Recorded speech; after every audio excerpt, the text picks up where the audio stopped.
the best win of the Knicks season last night against the Nets. Huge win for the Knicks. They only lost by 5 points, and it came down to the final possession.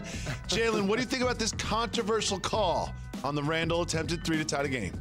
I'm a little disappointed that you throwing shade at your die easy Knicks. Big win for the Knicks.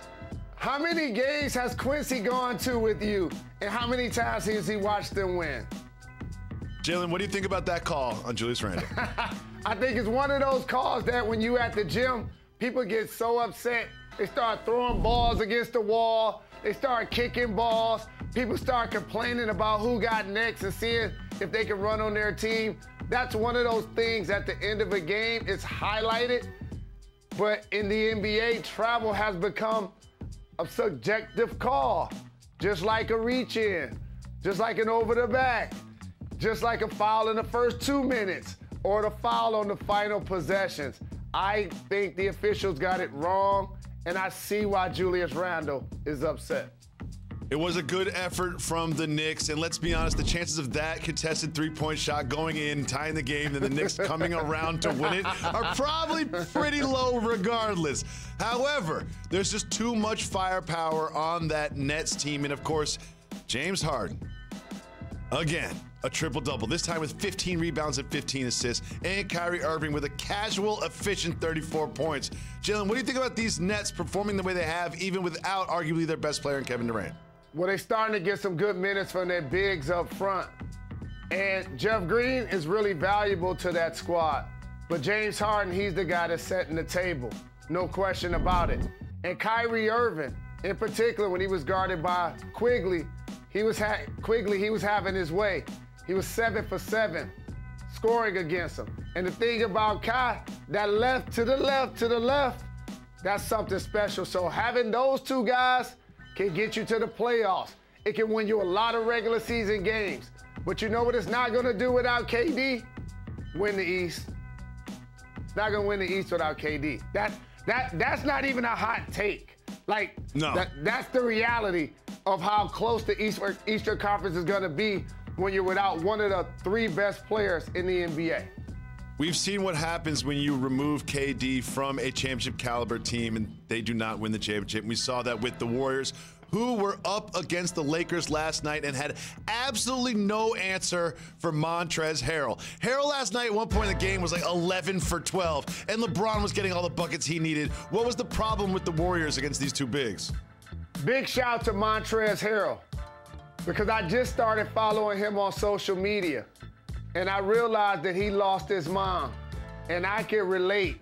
And reading a lot of his messages gave me another insight to what he's dealt with over these last few months. So shout to him.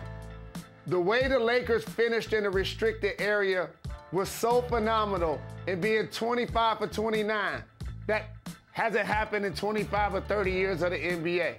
And so it had me thinking, they're scoring way too easy on the Golden State Warriors. What is the Warriors' future?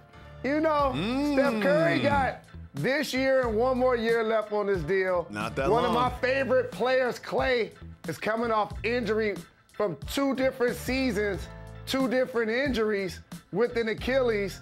Wiseman was a number 2 overall pick. Is he an anchor type player? And so there's a lot of questions that they're gonna have to answer about their team going forward. But if Klay is healthy, don't panic. As long as Steph is playing like this and Klay is healthy, I'm not gonna panic. What are your thoughts? Well, Klay Thompson himself was talking about how he gets back. He's going to have to work himself back into shape. And there's one night that's going to be very important for the future of this franchise, and that is the lottery, the draft lottery, because they could end up with that Minnesota pick, or because it's protected, Minnesota could keep it. They could end up with a couple really good young players, Wiseman, another really high draft pick, or they could end up with Klay working himself back maybe at 100%, them not performing that well, just like we saw last night, and Steph Curry looking at his contract, I'm talking about midway through next season, and maybe Steph Curry's not on the team in 2 years. What do you think the chances are Steph Curry's not on the Warriors in 2 years? I live out there, so don't go there. I don't see a path for Steph Curry leaving the Golden State Warriors. I think being an anchor player there that has won 3 championships, that has accomplished so very much, I really believe at this point of his career it means so much to him to not only be on a contending team, but do it with the Golden State Warriors.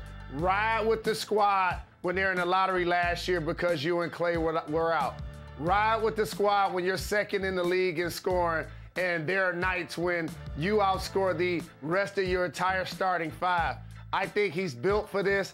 I think he wants to be a Warrior long term. I don't see his contract being up at the end of next year. It's something that now makes me believe he's going to bounce.